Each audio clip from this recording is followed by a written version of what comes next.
Assalamu alaikum warahmatullahi ta'ala wabarakatuh. Barkamu da zagayowa wannan jama'a mai albarka. Muna cikin ta ne insha Allah subhanahu wata'ala za mu ci gaba da yin darasin mu akan web development. Insha Allah subhanahu wata'ala yau topic da za mu yi shine HTML foundation. HTML foundation wato ma'ana za mu yi foundation ne akan HTML. Yanzu sai za mu shiga cikin Unwriter mu dawo mu sauke duka abubuwan da za mu yi su. Sai mu shiga cikin Unwriter mu. Wannan lecture mun kai mun ta fito. Mun tashi. Sai ku ga su. Cotton ɗin shi. To yanzu abin da za mu yi za mu buɗe HTML tag ɗin. Misali yanzu sai mu ce block type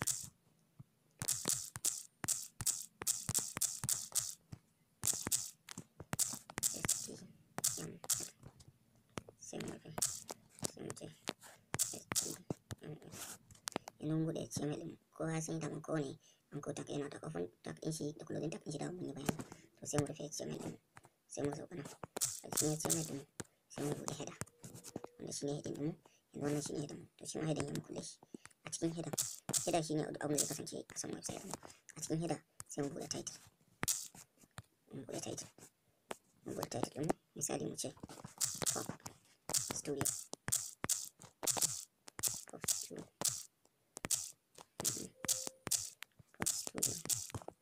Misali sai mu kulle title ɗin mu. Gashi nan mun buɗe header, mun buɗe body, mun buɗe title. Yanzu sai mu je body. Mun buɗe body, mu rufe shi. Sai mu buɗe body, mu rufe. Mu ce this is my first web page. Sai mu ce pop studio. Misali. To gashi nan abin da ya ba mu pop studio. Yanzu abin da za mu je na gaba shi. Wani kowa sun yadda ake buɗe HTML tag. Yanzu abin da za mu je na gaba. Za mu ce paragraph. Menene paragraph? Kowa ya san abin da ake nufi da paragraph. Ana nufin sakin layi. Yanzu sai mu buɗe PM misali. An rubuta pop. Yanzu misali ne su heading. To ba zai yi in yi preview ba. Yanzu na ce pop. Sai in ce paragraph. Sai in buɗe P. Idan na sa wannan P to da wannan saka cikin shi zai su heading. Sai in ce add. To kuma in ce pop. Yanzu da abin da aka sa cikin wannan P zai su heading. Yanzu gashi nan ya mana su heading. To wannan shine abin da ake nufi da paragraph. Sai kuma line break. Line break shi ma yana da alaka ko dangantaka za a ce da paragraph. Amma shi ba paragraph bane, shi bai kai paragraph ba. Na misali za mu saka bari mu buɗe shi ne PR. Sai mu ce pop. Sai mu kulle shi. Yawa na wanta ban gaya muku ba shi line break ba a kulle shi. Na misali in kai haka in gani in line break ya paragraph. Ya paragraph sai ya yi subheading. Ni da muka sa guda biyu. Za mu kulle ba mu saka PR. Mun kalla abin da ya bamu. Wannan shine line break. Yanzu abin da zamu je na gaba shine emphasize kuma ce EM. Emphasize in zaka kwantar da rubutu kenan. Yanzu sai mu buɗe EM. Ga EM ɗin sai mu ce pop studio. Sai mu rufe. Yanzu gashi nan wannan pop studio gashi nan ya yi emphasize ne shi. Gashi nan ya yi emphasize.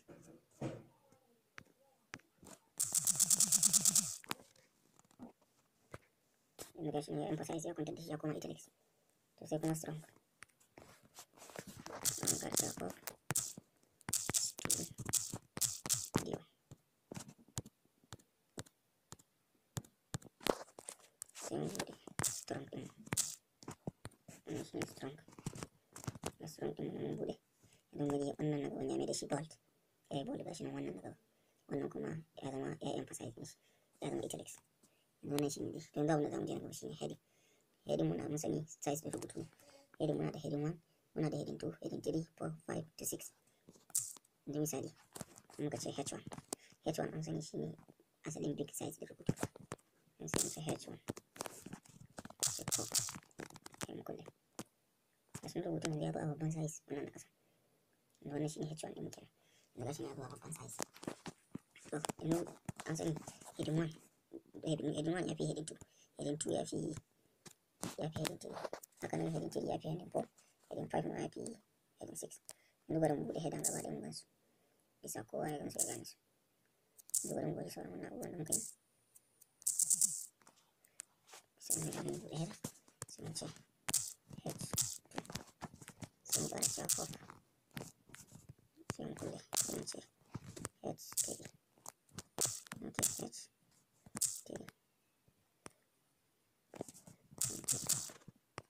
sai mu kulle sai mu ce h4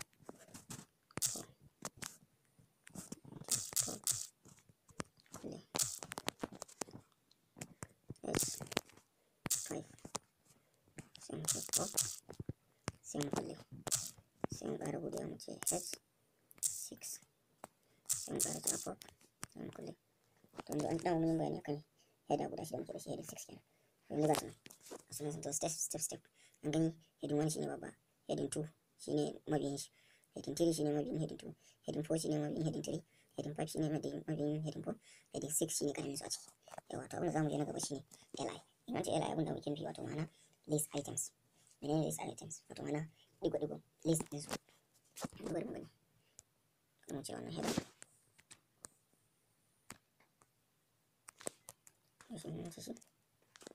Sai mu ce li.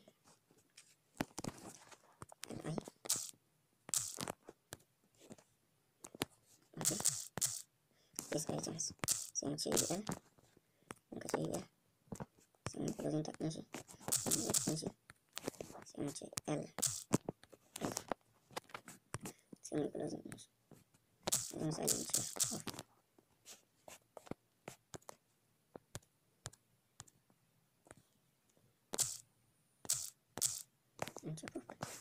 Sai mu ƙara buɗewa l i. Sai mu ƙara cewa go. Sai mu rufe. Misali to ga sunan dai yanzu ga sunan kala kowanne ya fito da digo a jikin shi, kowanne da digo. Wannan shine abin da ake nufi da list items. In ka rubutun ka yanzu za su fito maka da digo ne, za su fito da digo, shine abin da ake nufi list items. Wato ma'ana wannan duk muna yi ne inda zamu yi dai mu gina website din mu. Yanzu wannan shine bululukan da zamu yi mu gina website din da shi. Zamu je na gaba shine anchor tag abin da ake nufi da anchor tag a tag kenan. Shi link ne wanda zai kai ka daga wannan site din zuwa wannan site din, ko kuma daga wani shafi zuwa wani shafi, kuma daga wani button zuwa wani button, ko kuma daga wani navigation bar zuwa wani navigation bar. Shi ne ma'ana anchor tag. Yanzu bari mu buɗe shi mu gani yadda ake amfani da shi. Mu gani gashi nan in ka buɗe open tag ɗinka, in ka sa sai ka ce href, sai ka ce is equal to, sai ka ce zuwa site inda kake so ya kai ka. Yanzu misali muna so kai mu cikin wannan cikin WhatsApp group ɗin. Yanzu misali sai mu je mu kafa link ɗin WhatsApp group ɗin. Sai mu bari mu kafa link ɗin.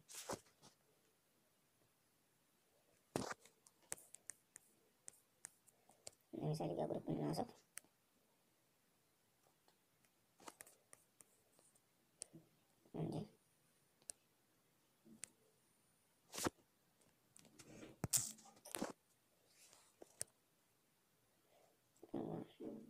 Sai mu ce copy link.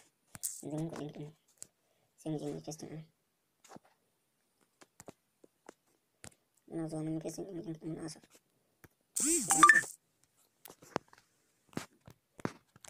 Sai mu ce misali mun zo kan shi kan anchor tag ɗin. Mun zo cikin heading ɗin shi kenan. Cikin anchor tag ɗin. Sai mu ce join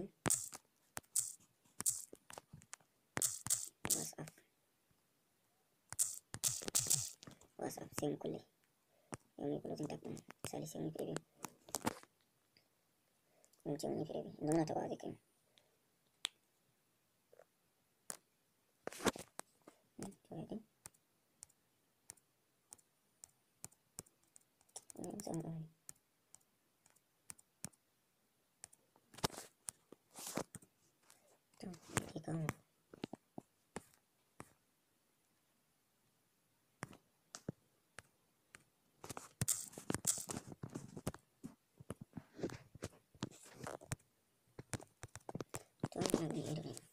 Amma dai kana taɓawa zai kai ka cikin duk inda link da ka saka.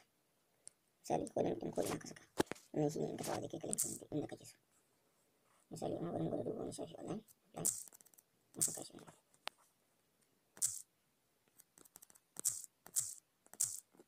Bari mu ce ina so kai mu index.html. Dama a cewa kowane file ana sai washe da index.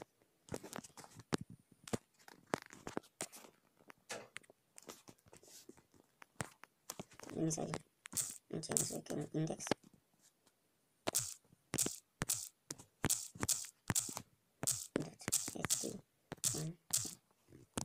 .html.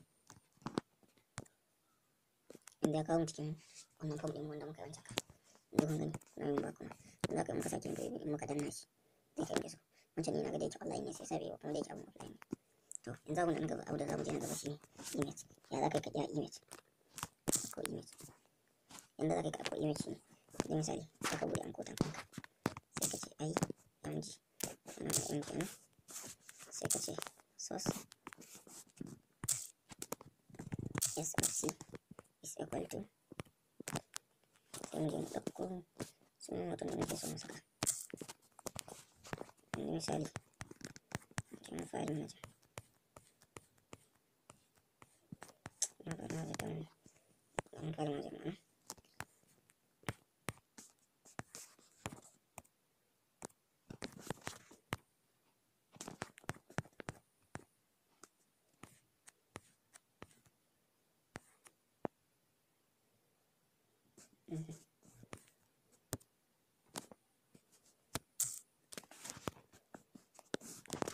sai dot png sai mu ɗauka sunan folder da yake slash pro inda misali na rufewa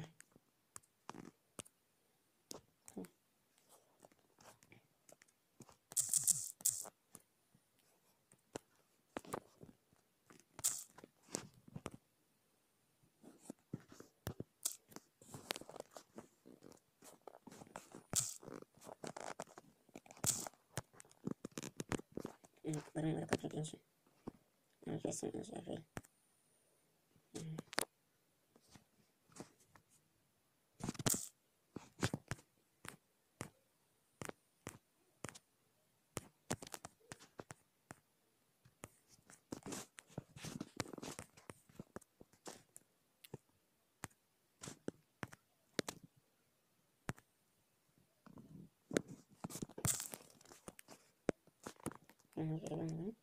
yau ashirin da ya yi display mana hoton wancan da yake a cikin folder ne sai sabe ba amma tashi za mu ce image sai mu ce image source is equal to pop.png wato mana sunan hoton da extension ne sai mu kira haka to shine zai mana display ɗin hoton in ga shi ne mana display ɗin hoton kan haka wato mana pop studio of technology shi ne mana display ɗin hoton to abin da za mu je na gaba shi ne table yanzu ya zama ɗauki table in za mu ɗauki table shi ne akan website ɗin in za mu yi ɗauki table sai mu buɗe encoder open tab table sai mu yi closing ɗin shi mun kulle sai mu shiga cikin shi sai mu buɗe tr sai mu kulle shi shi ma tr ɗin sai mu zama cikin shi mu ce td sai mu buɗe td sai mu ce pro sai mu kulle sai mu ƙara buɗe td sai mu ƙara cewa pro sai mu kulle sai mu zama ƙasan nan mu buɗe wata tr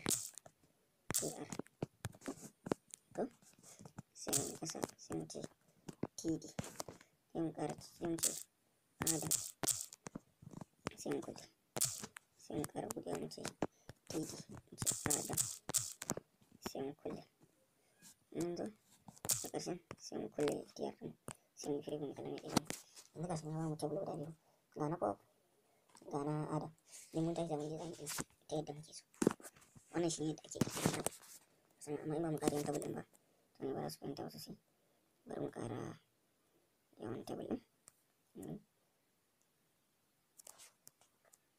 bari mu copy mu paste ɗin shi saboda table ɗin ya ƙara yawa a fahimta table ɗin sosai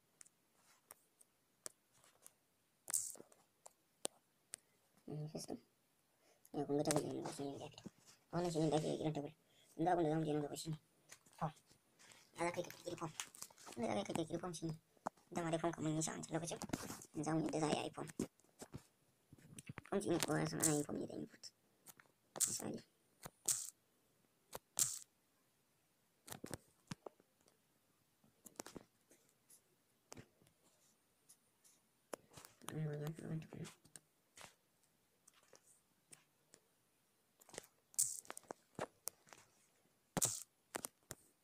akan gode shi na za mu ƙirƙiri form ɗin ce form misali in ce form yawa form ɗin sai mu ce masa action inda muke son mu ba shi kenan inda wani shafi ne in ma da wani wannan din na scripting language din sai mu ce is equal to sai mu kira sunan shafi ko kuma scripting language din da muke so. Yanzu misali in sunan shafi in misali mun sa inda PHP sai mu ce connect is equal to sai mu kira sunan shafin din connection din sai mu ce connect dot php wannan shine action din sai mu ce method method din on din kowa ya sani akwai get method akwai post method sai mu ce method sai mu ce is equal to post. Amma ba akwai abin da mutane ba za su na gane abu dole sai an yi nisa da lecture tukun dole sai an yi nisa an ga wasu saboda in mutum ba da gurba ne ba zai ya ce kai kuma kana ganewa in sai mu kulle font din mu sai mu kulle font din mu sai mu kira input din mu ga shi mu kulle font din mu sai mu ce mu sai mu kira input din mu input type is equal to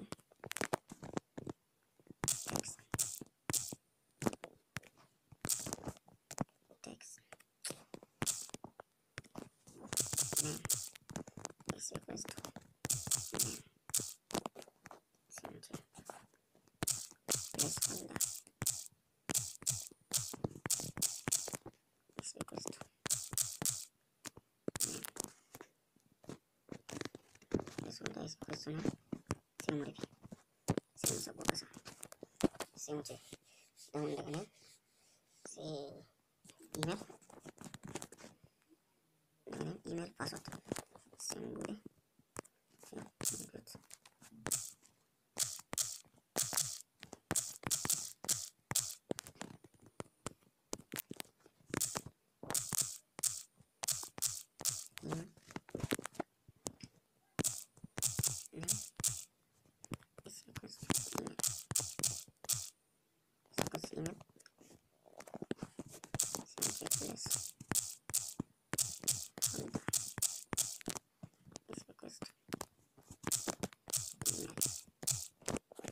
sai mu rufe shi sai mu ce password input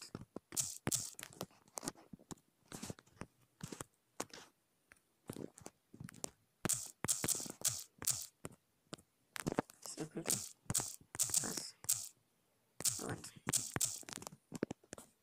password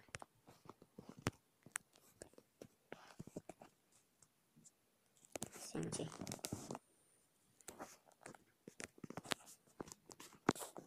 tsakanin password ɗin nan sai mu ƙara kuɗi mu ce input save sai question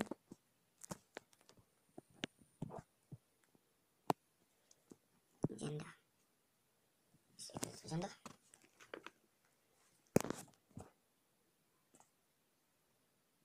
input type za mu iya cewa radio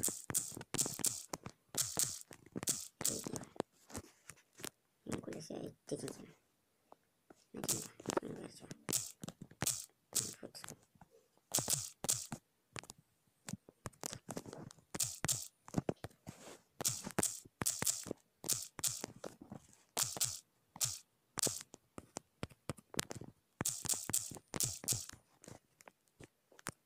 radio sannan sai mu ce sai mu buɗe h1 h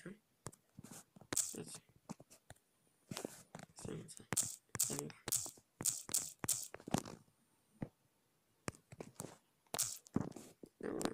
sai submit sai mu sa input type checkbox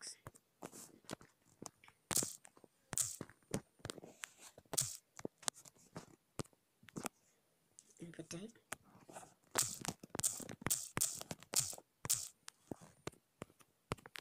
is equals to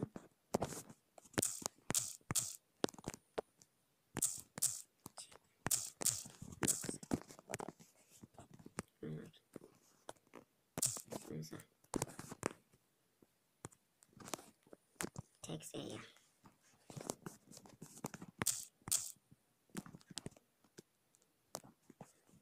sai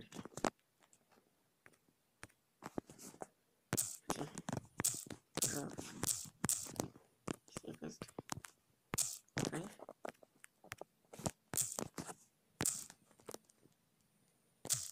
sai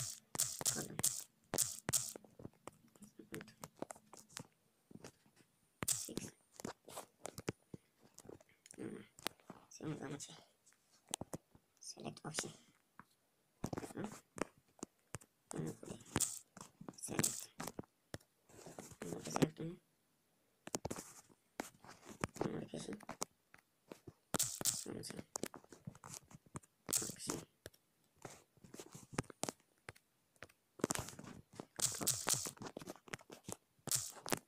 Mun ƙara cewa option. Video. Mun ƙara cewa option. Sai mu rufe. To za ta kai dai form ɗin ya cikin ina ga dai da wani attributes da element na form.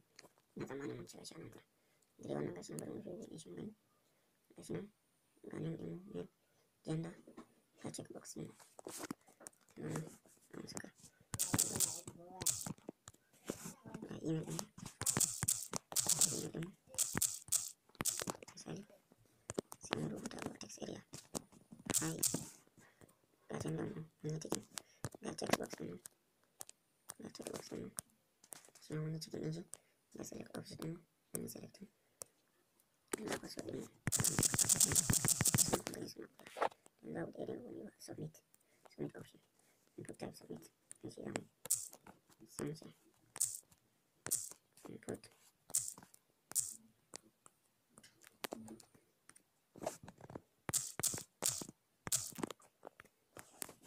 type is equal to submit sai mu shi inda gashi nan sai mu kira abubuwan nan sai mu ce nan sai ada sai email ada na ayyuka sai mu saka hi sai mu tikin ɗin mu tikin ɗin checkbox ɗin mu selecting option post y a nan sai y sai mu saka password ɗin. Wannan shi ne Pop Studio TV. Muna roƙon ku da ku danna mana subscribe, ku danna mana ƙararrawa domin samun sabbin shirye-shiryenmu da zarar mun ɗaura. Muna godiya.